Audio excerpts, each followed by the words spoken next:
হে খোদা দয়াময় রব্বুল আলামিন,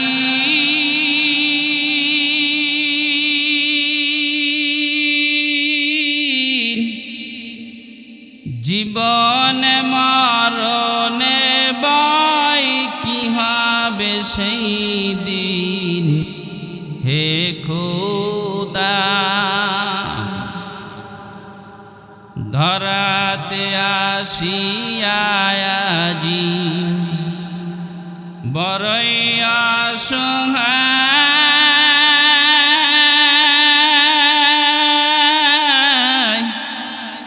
জীবনে মরণে বয় কি হবে সেই দিন। হে খোদা ধরাতে আসিয়া আজি বড়ই অসহায়, ইহকালের মায়া জালে অন্ধ যে সবাই। দাও হেদায়াত ও গো আল্লাহ গফুরুর রহিম,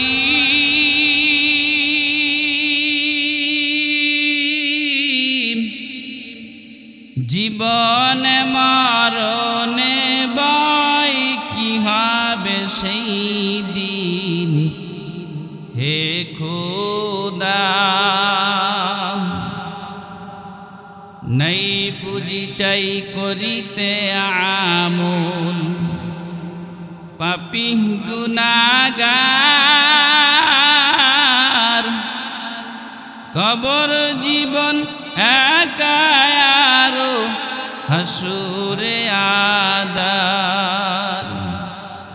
নাই গতি সুপারিশ বিনে রহমাতাল লিল আলামিন,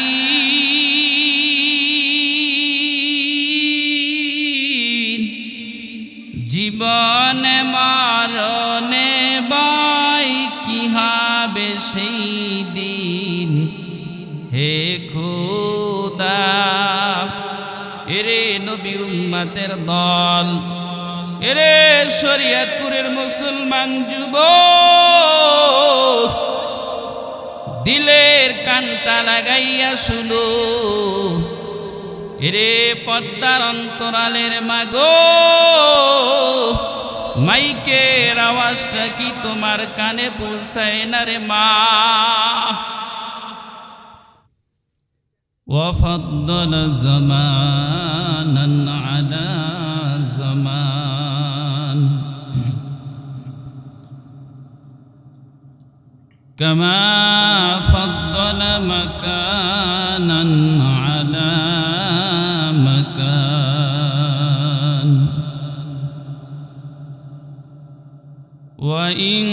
وإنسانا على إنسان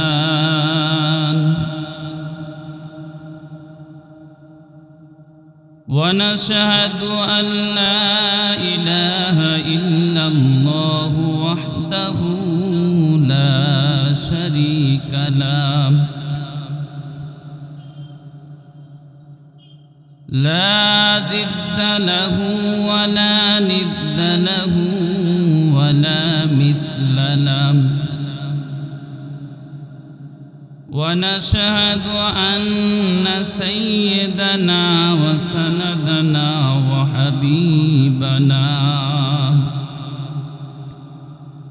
وحبيب ربنا وطبيبنا وطبيب قلوبنا ومولانا محمدا عبده ورسوله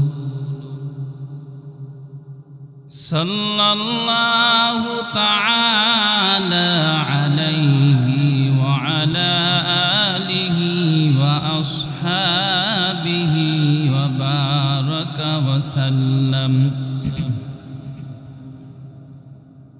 وبارك وسلم تسليما كثيرا كثيرا الذي أرسله الله تعالى بالحق بشيرا ونذيرا وداعيا إلى الله بإذنه وسراجا منيرا أما بعد فأعوذ بالله من الشيطان الرجيم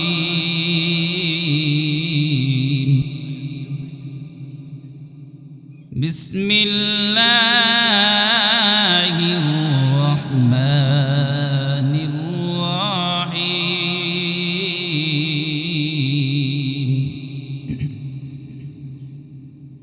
ولنبلونكم بشيء من الخوف والجوع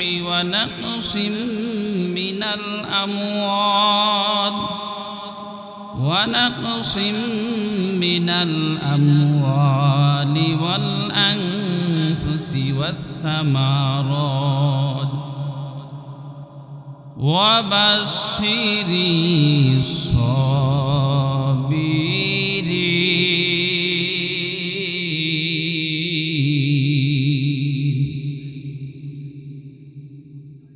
وقال رسول الله صلى الله عليه وسلم أخلص دينك يكفك العمل القليل أو كما قال النبي عليه الصلاة والسلام صدق الله المولانا العظيم وصدق رسوله النبي الكريم ونحن على ذلك من الشاهدين والشاكرين والذاكرين والحمد لله رب العالمين اللهم صل على روح محمد في الأرواح وعلى جسد محمد في الأجساد وعلى قلب محمد في القلوب وعلى قبر محمد في القبور সকলেই মুহাব্বতে একটু জিকির করে লা ইলাহা ইল্লাল্লাহ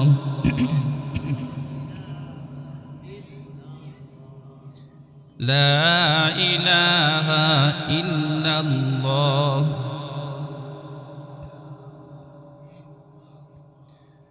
لا إله إلا الله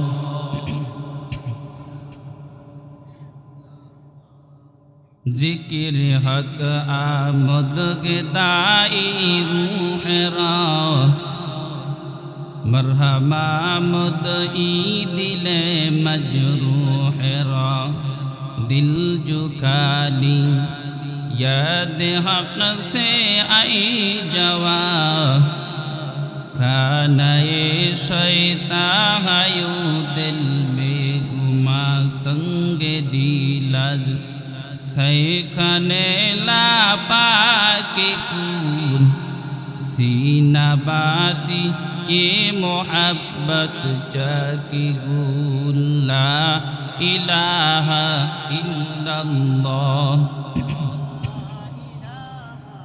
الا اللہ لا الہ الا اللہ লা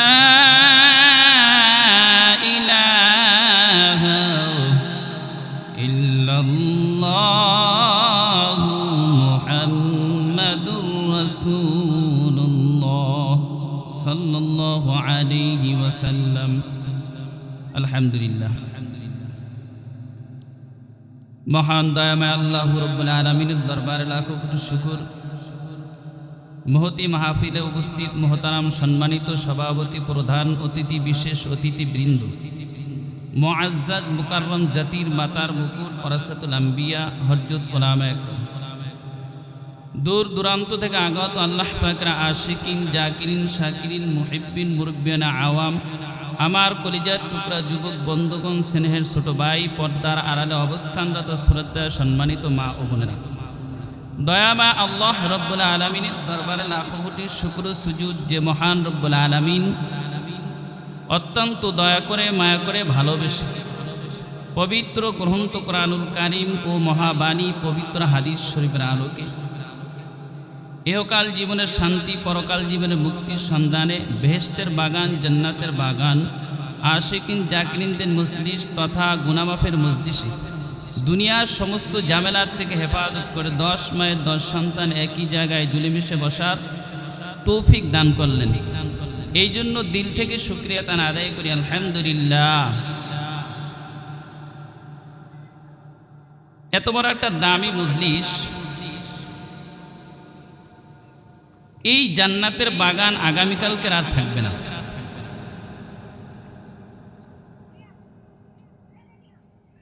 কারণ যাকেই আল্লাহ তাআলা ভালোবাসেন, যাকেই পছন্দ করেন, তাকেই আল্লাহ তাআলা দ্বীনের সহিবুজ দান করেন। আর এই দামি মোবারক মজলিসে আসার মতন, বসার মতন তৌফিক চাওয়া লাগে আল্লাহর কাছে। হয়তোবা অনেক বন্ধুগণ আছেন যে ওলামায়ে কেরাম আসবে, মাইক আছে অনেক দূরে, আমরা তো দোকান বাজার ঘাট থেকেই তো আমরা শুনতে পারব। মেরে ভাই, দোস্ত বুজুর্গ, বিষয়টা এমন না। আমি আপনি একটু ভেবে দেখি, যেমন একটা পাত্র আর একটা পাত্রর ভিতরে যদি পানি রাখতে হয়, ভর্তি কলস, খালি কলসের ভিতরে মুখ বরাবর না হলে যেমন পানি ভিতরে ঢোকে না, অতএব উলামায়ে কেরামদের মজলিসে বসে সরাসরি বয়ান না শুনলে তাসির হয় না।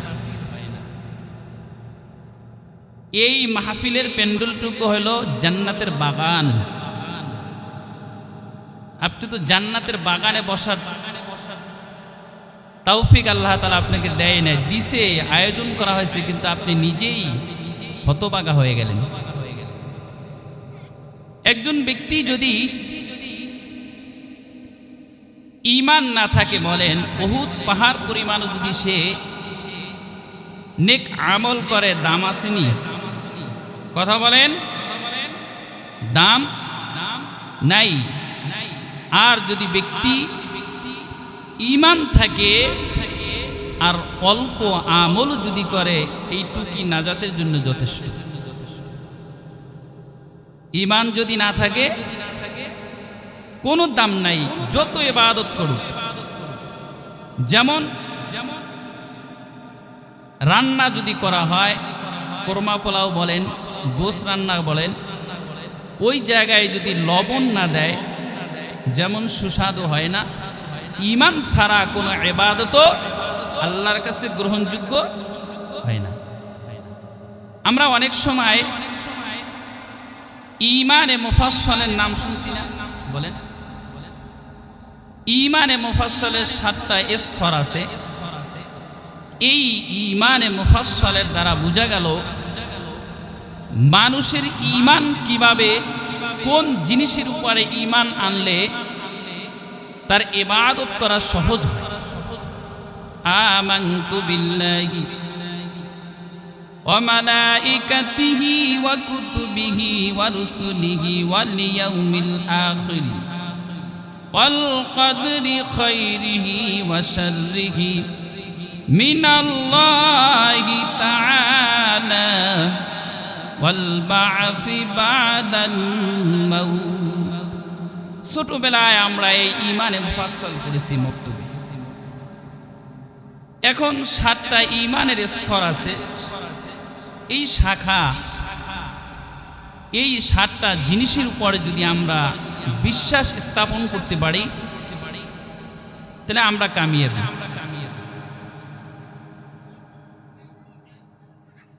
ঈমান 1 নম্বরে হলো আল্লাহ তাআলার উপরে ঈমান আনতে হবে। 2 নম্বরে আল্লাহ তাআলার ফেরেশতাগণের উপরে ঈমান আনতে হবে। 3 নম্বর হলো আল্লাহ তাআলার নাজিলকৃত কিতাব আছে, আসমানি কিতাবের উপরে ঈমান আনতে হবে। 4 নম্বরে আল্লাহ তাআলা রাসূলগণের উপরে ঈমান আনতে হবে। 5 নম্বরে কিয়ামতের দিনের উপরে ঈমান আনতে হবে। 6 নম্বরে ভালো মন্দ তাকদীরের উপরে ঈমান আনতে হবে। 7 নম্বরে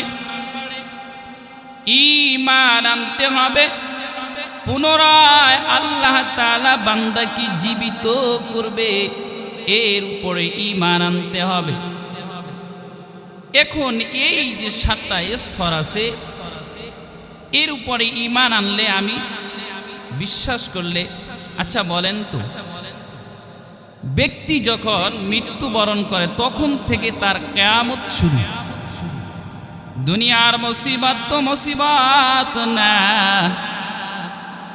দুনিয়ার ভিতরে যদি মানুষ মামলায় পড়ে, যদি পুলিশ অ্যারেস্ট করে নিয়ে যায়, বলে সাক্ষীর মাধ্যমে, আদালতের মাধ্যমে বান্দা জামিন পাওয়ার আশা আছে।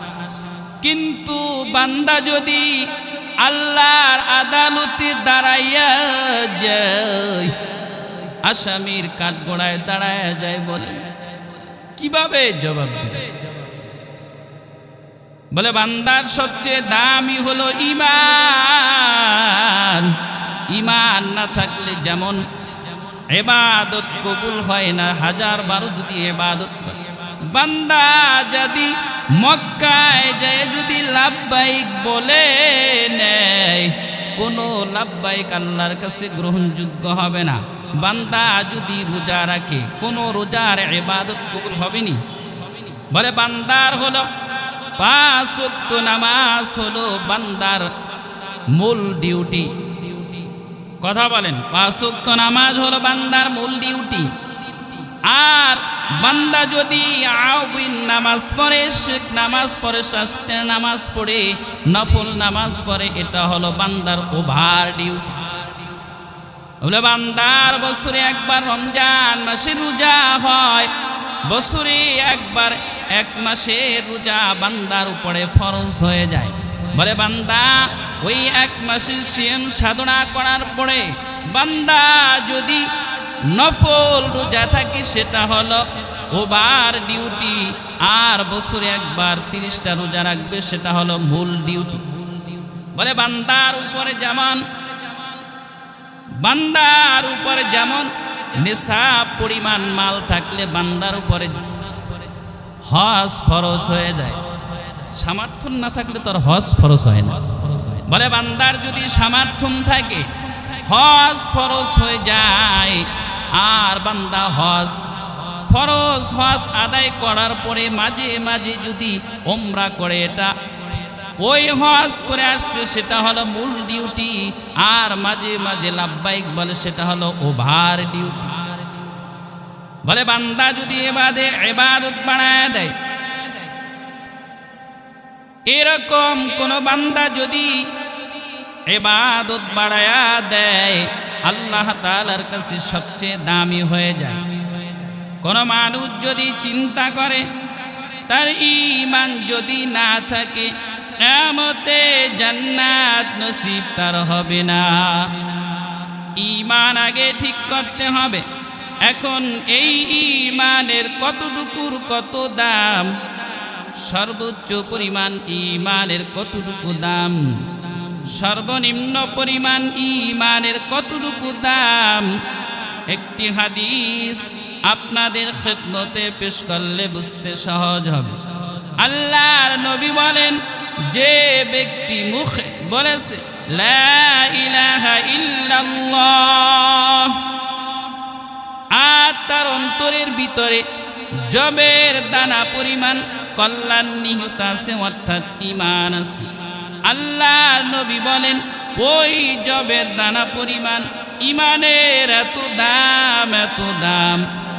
আল্লাহ রব্বুল আলামিন বলেন, অতটুকু ঈমানের বদৌলতে সে যদি জাহান্নামীও হয়, একটা সময় আল্লাহ তাআলা তাকে জান্নাত দিয়ে দিবেন। এরপরে নবী বলেন, যে মুখে বলেছে লা ইলাহা ইল্লাল্লাহ আর তার অন্তরের ভিতরে গমের দানা পরিমাণ কল্যাণ নিহিত আছে, অর্থাৎ ঈমান আছে। আল্লাহর নবী বলেন, এই লোকটাই, মানুষটা যদি জাহান্নামীও হয়, ওই গমের দানা পরিমাণ ঈমানের এত দাম, এত দাম। আল্লাহ রব্বুল আলামিন ওই গমের দানা পরিমাণ ঈমানের বদৌলতে একটা সময় আল্লাহ তাআলা তাকে জান্নাত দিয়ে দিবেন। তারপরে আমার আপনার নবী বলেন, যে মুখে বলেছে লা ইলাহা ইল্লাল্লাহ আর তার অন্তরের ভিতরে অনু পরিমাণ কল্যাণ নিহিত আছে, অর্থাৎ ঈমান আছে। অনু কাকে বলা হয় সহজে বুঝেন।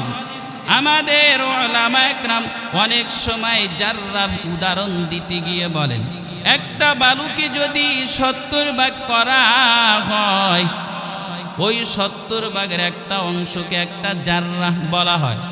এই বিষয়টা জাররাহ বা অথবা অনু এতটাই সূক্ষ্ম, যেটা খালি চোখে দেখা যায় না। কেউ যদি দেখতে চায়, ওটা অনুবীক্ষণ যন্ত্র প্রয়োজন হয়, ওটা হাতে ধরা যায় না, দেখা যায় না। আল্লাহর নবী বলেন, এতটুকু ঈমান যদি কারো হাতে থাকে, আল্লাহ পাক রব্বুল আলামিন অতটুকু ঈমানের বদৌলতে সে যদি জাহান্নামীও হয়, একটা সময় আল্লাহ তাআলা তাকে জান্নাত দিয়ে দিবে। হে খোদা দয়াময় রব্বুল আলামিন,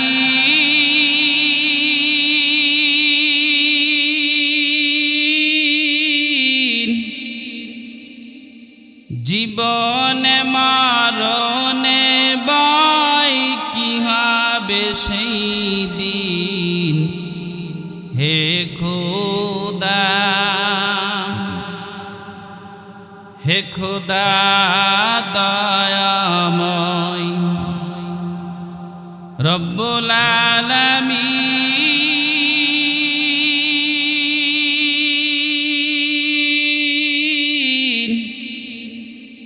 জীবনে মরণে বয় কি হবে সেই দিন, হে খোদা,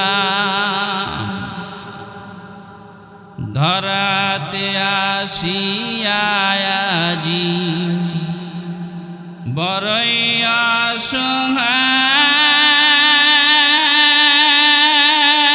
অসহায়, জীবনে মরণে বয় কি হবে সেই দিন, হে খোদা,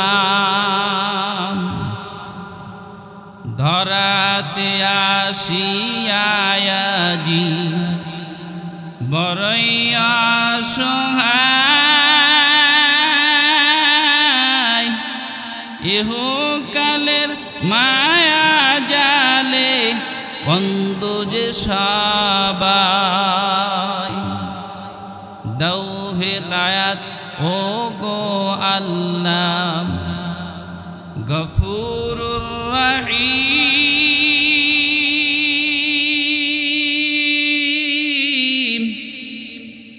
জীবনে মরণে ভয় কি হবে সেই দিন, হে খোদা নাই পুঁজি চাই করিতে আমল, পাপী গুনাহগার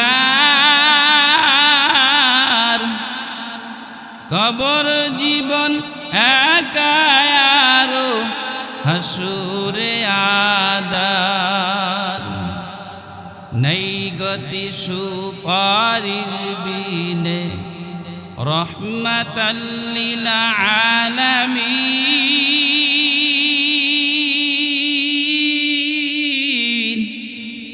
জীবনে মরণে ভয় কি হবে সেই দিন, হে খোদা এরে নবীর উম্মতের দল, এরে শরীয়তপুরের মুসলমান যুবক, দিলের কানটা লাগাইয়া শুনো, এরে পদ্মার অন্তরালের মাগো, মাইকের আওয়াজটা কি তোমার কানে পৌঁছায় না রে মা? ও মা, কয়দিন আর এই দুনিয়ার জমিনে থাকবা? এরে নবীর উম্মতের দল, বান্দা যদি মাঝে মাঝে যদি একবার সুবহানাল্লাহর আওয়াজ দেয়, বান্দা যদি মাঝে মাঝে একবার আলহামদুলিল্লাহর আওয়াজ দেয়, বান্দা যদি মাঝে মাঝে আল্লাহু আকবার, জোরে বলেন আল্লাহু আকবার যদি আওয়াজ দেয়, কি পরিমাণ আল্লাহ তাআলা দেয়। বলে দারুল উলুম দেওবন্দ মাদ্রাসার 58 বছরের মুহতামিম কারি তৈয়ব সাহেব রহমাতুল্লাহি আলাইহি, উনি ওনার কিতাবের ভিতরে একটা ওয়াকিয়া নিয়ে আসলেন। বলে কি পরিমাণ আল্লাহ তাআলা দেয়। বলে মিশরের ভিতরে পয়গম্বর ইউসুফ আলাইহিস সালাতু ওয়াস সালাম খাদ্য মন্ত্রীর পোস্ট পাইলেন। বলে মিশরের ভিতরে প্রথম 7 বছর পর্যাপ্ত পরিমাণ খানা হয়, দ্বিতীয় 7 বছর কোনা খানা হয় না। পয়গম্বর ইউসুফ আলাইহিস সালাম বলে ওই দুর্ভিক্ষের সময় রেশমের কাঠ বানাইয়া দিলেন। বলে কাঠের গায়ে 7 দিনের 1 সপ্তাহের নাম লেখা থাকবে, কাঠের রেশমের কাঠ বানাই দিলেন। ওই কাঠের ভিতরে 1 মাসের নাম লেখা থাকবে, ওই কাঠের ভিতরে 3 মাসের নাম লেখা থাকবে।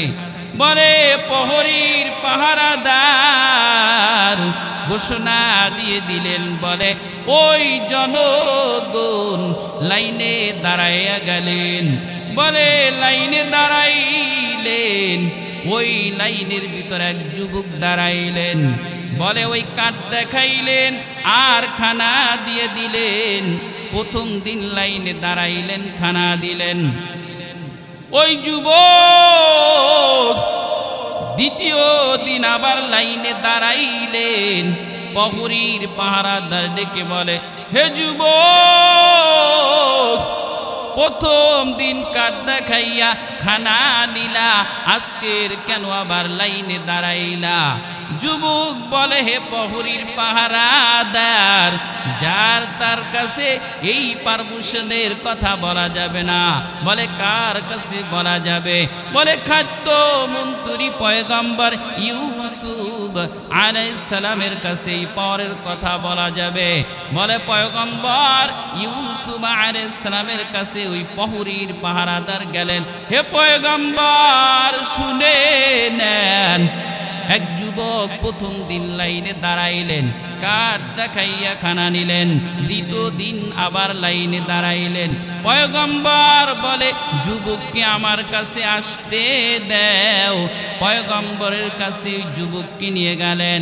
বলে ওই যুবককে বলে, হে যুবক, তুমি প্রথম দিন খানা নিলা, দ্বিতীয় দিন কেন আবার লাইনে দাঁড়াইলা?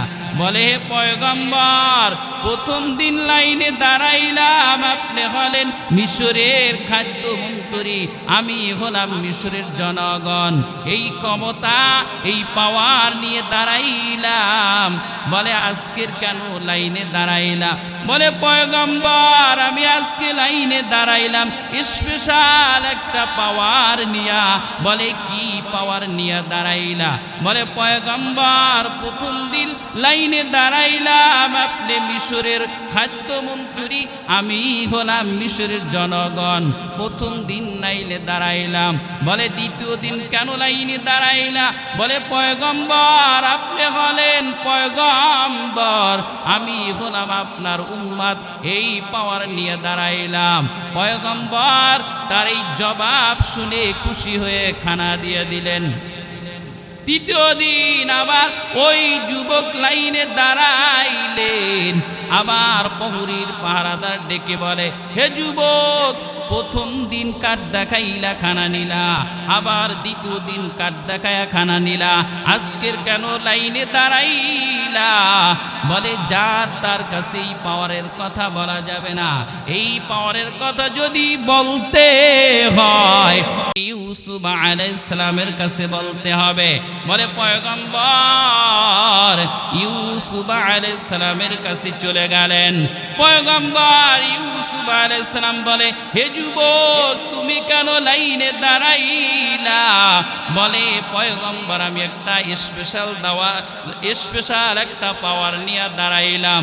বলে, হে পয়গম্বর, আপনি আমার চোখের দিকে তাকান, আপনি দেখেন আমাকে চিনতে পারেন কিনা?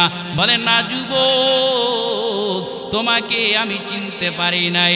বলে, পয়গম্বর, যখন আপনার জুলাইখা আপনার মিথ্যা তুহমাত দিয়ে দিছিল, আপনার তহরাতের সাক্ষী দেওয়ার মতন এই মিশরে কেউ ছিল না। আমি ওই দিনের দোলনার শিশু, আপনার তহরাতের সাক্ষী দেওয়ার মতন কেউ ছিল না রে পয়গম্বর। আমি শুধু এতটুকুই বলতে পারতাম, ওয়া ওয়া বলা ছাড়া আমার কোনো ভাষা নাই। আমি আল্লাহর কাছে বললাম, রে আল্লাহ, আপনি আমার জবান খুলে দেন, আপনার পয়গম্বরের ইজ্জত নষ্ট হয়ে যাইতেছে রে আল্লাহ। আমি কথা বলার বাকশক্তি চাইলাম, আল্লাহর কাছে কথা বলার বাকশক্তি চাইলাম। আল্লাহ তাআলার কাছে বললাম, আল্লাহ, আপনার পয়গম্বরের তহরাত নষ্ট হয়ে যাইতেছে, ইজ্জত নষ্ট হয়ে যাইতেছে আল্লাহ। আপনার পয়গম্বরের সাক্ষী স্বরূপ আমি দুলনার শিশুকে বানায়া দেন। আমি আল্লাহর কাছে কুওয়াত নাতিকা নাজিল করে চাইলাম। আল্লাহ তাআলা আমার জবানকে খুলে দিলেন, আর ওই খোলার কারণে আমি আপনার ওই দিনের তহরাতের সাক্ষী দেওয়ার ওই দুলনার শিশু আজকের আমি যুবক। পয়গম্বর ইউসুফ আলাইহিস সালাম বললেন, হে যুবক, আসো আমার কাছে, আসো রে যুবক। আর পয়গম্বর বুকের সাথে জড়াইয়া প্রহরীর পাহারাদারকে ডেকে বলে, এই যুবক যখন আমার দরবারে আসবে, কোনো গেট পাসের দরকার নাই, কোনো পাহারাদারের কোনো দরকার নাই, কোনো পারমিশনের দরকার নাই। যখন এই যুবক আসবে আমার রাজভান্ডার থেকে তখনই খাবার দিয়ে দিবা। কারি তৈয়ব সাহেব রহমাতুল্লাহি আলাইহি দারুল উলুম দেওবন্দ মাদ্রাসার 58 বছরের মুহতামিম। সে এই ওয়াকিয়াটা বুঝাইলেন, যদি একজন পয়গম্বরের তহারাতের সাক্ষী দেওয়ার কারণে যদি তার রাজভান্ডার খুলে দেওয়া হয়, যিনি আমার আপনাকে সৃষ্টি করলেন কে? আর জোরে চিল্লায়ে বলেন আমার আল্লাহ। আরো হাত দুইটা জায়গায় বলেন কে সৃষ্টি করেছে? আমার আল্লাহ। কে আমাদেরকে সৃষ্টি করেছেন? আমার আল্লাহ। ওই আল্লাহর যদি একটু গুণগান গাওয়া যায়, কার গুণগান? আরো জোরে বলেন আল্লাহর। যদি আরো জোরে বলেন আল্লাহ। আল্লাহকে আল্লাহ বলে যদি ডাক দেই, আল্লাহ কি পরিমাণ দিতে পারে? বলে যে আল্লাহ আসমান বানাইলেন, যে আল্লাহ জমিন বানাইলেন। আল্লাহ আসমান বানাইয়া বলেন নাই আমার আসমান, জমিন বানাইয়া বলেন নাই আমার জমিন। আল্লাহ সূর্য বানাইয়া বলেন নাই সূর্য আমার। আল্লাহ চন্দ্র বানাইয়া বলেন নাই চন্দ্র আমার। আল্লাহ জমিন বানাইয়া বলেন নাই জমিন আমার। আল্লাহ পাহাড় পর্বত নবমণ্ডল ভূমণ্ডল এই 7 তবক আসমান 7 তবক জমিন বানাইয়া বলেন নাই আমার। কিন্তু আল্লাহ বললেন সব বানাইছি আমার বান্দার খিদমতের জন্য, আর বান্দাকে বানাইছি আমি আল্লাহর ইবাদত করার জন্য। কার ইবাদত বলেন? কার ইবাদত করব? আর চিল্লায়ে বলেন কার ইবাদত করব?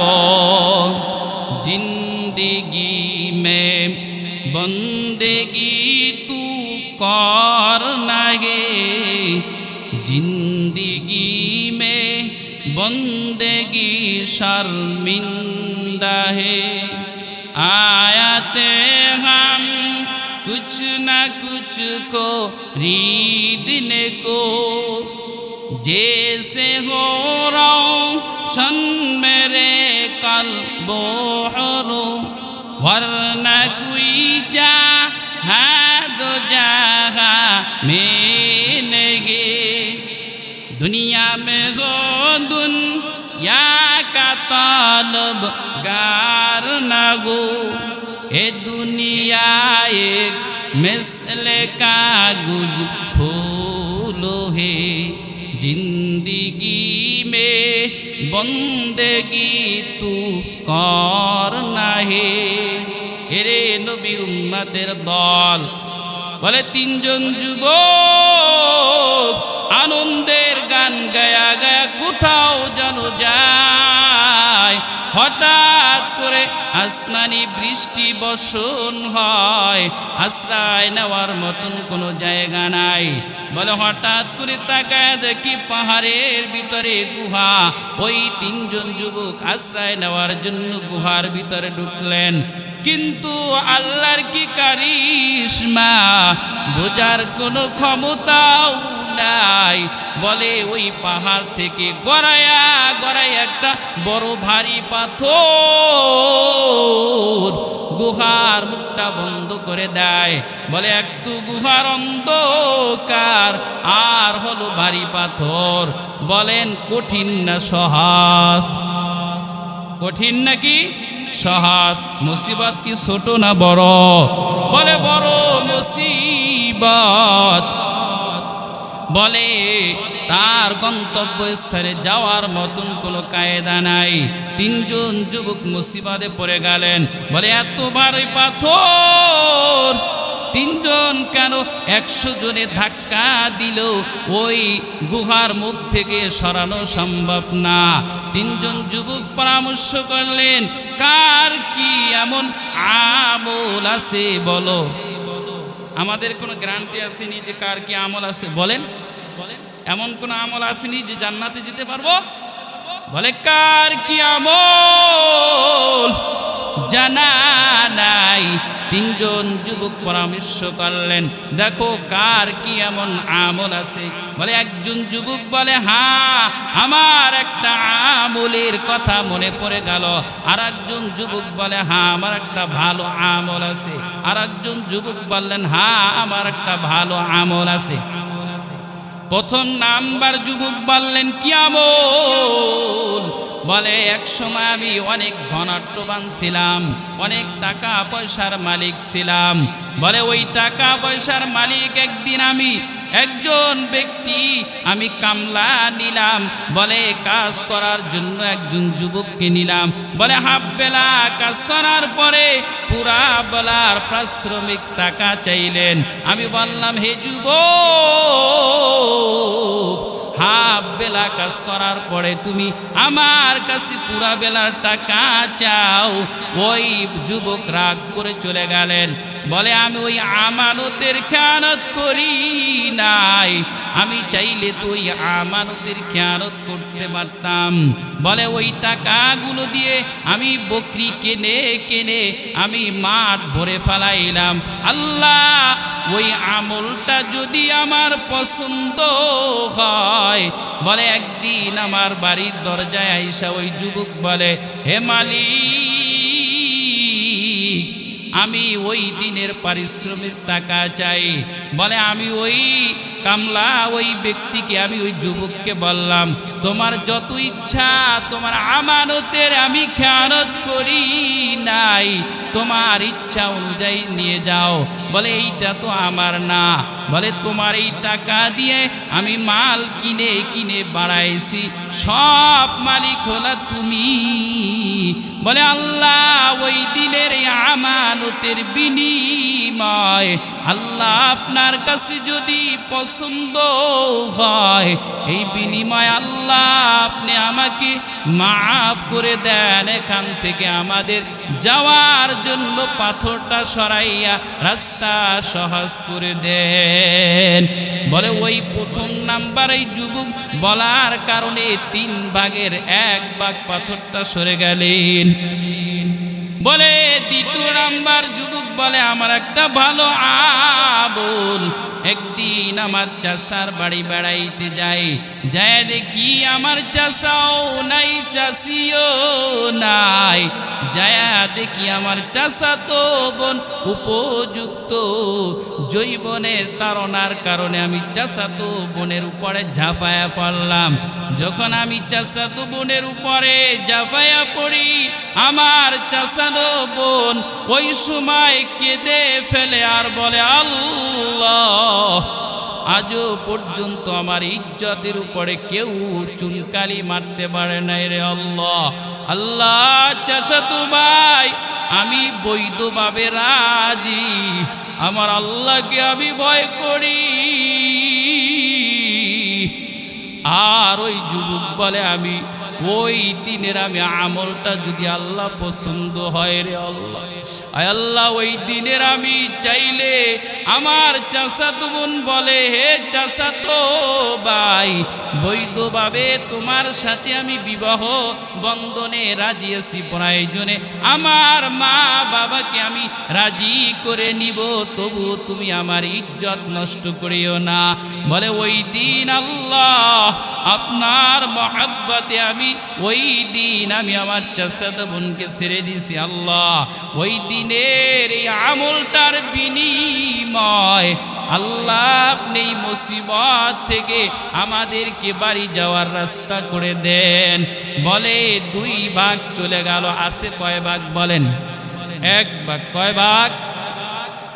বলে 3 নাম্বার যুবক বলে আমার একটা আমল, আমি একদিন রাখাল ছিলাম, বলে বকরি চড়াইতাম, প্রতিদিনের অভ্যাস হলো আমি বকরি দহন করে আমার মা বাবাকে না পান করাইয়া আমার সন্তান আমার স্ত্রীকে আমি পান করাইতাম না। বলে একদিন আমি অনেক দূরে চড়াইতে যাই, আসতে অনেক রাত্র গভীর হয়ে যায়, আইসা দেখি আমার মা ঘুমিয়ে যায়।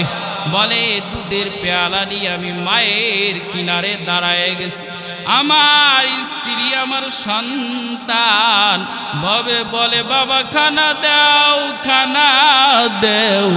বলে আমি আমার সন্তানকে আমার স্ত্রীকে খানা দেই নাই, আমি মায়ের কিনারে দাঁড়ায় আছি, আমার মাকে না পান করাইয়া আমার সন্তান আমার স্ত্রীকে আমি দুধ পান করাইব না। বলে ওই সময় আমার বাচ্চা কান্না করতে করতে ঘুমিয়ে যায়। আর রাত্র যখন গভীর হয়ে যায়, মা যখন ঘুম ভেঙে যায়, তাকায়া দেখি আমাকে, বলে বাবা এটাও কি সম্ভব? বলে মা আমার জন্য ওই সময় দোয়া করেছে, আয় আল্লাহ, আমার সন্তান যদি কোনো মুসিবতে পড়ে, আল্লাহ আপনি ওই মুসিবত থেকে আল্লাহ আপনি হেফাজত করে রক্ষা করে দিবেন। কে দেওয়ার মালিক? হাতে আমার তসবি কোরআন, চক্ষু দুইটা লাল, মুয়াজ্জিনের আযান শুনে হয় আমার সকাল। মসজিদটায় আমার ফেরেশতা ভরা পবিত্র স্থান, আমাদের সাথে হয় না আরিফ, হয় না অভিমান। আজাবগ দিয়া তাহাজ্জুদের নামাজে দাঁড়াইছি, পাগল হইয়া খোদার প্রেমে পারি জমাইছি। কোরআন আর নবীর সুন্নাত আমার অন্তরায়, নবীর সুন্নাত এখন আমার দিনের পথ দেখায়। 5 ওয়াক্ত নামাজ নারী করা মনেরও দরজায়, কেউ শুনে না বেনামাজির বুক ফাটা চিৎকার। আজাবগ দিয়া তাহাজ্জুদের নামাজে দাঁড়াইছি, পাগল হইয়া খোদার প্রেমে পারি জমাইছি। অনেক নেশা কইরা দেখছি কোনো মজা নাই, তোমার প্রেমে তোমার কাছে আপন সারা হই না যেন পর। চাই না আমি দালান কোটা, চাই না বাড়ি ঘর, তোমার কাছে আপন সারা হই না যেন পর।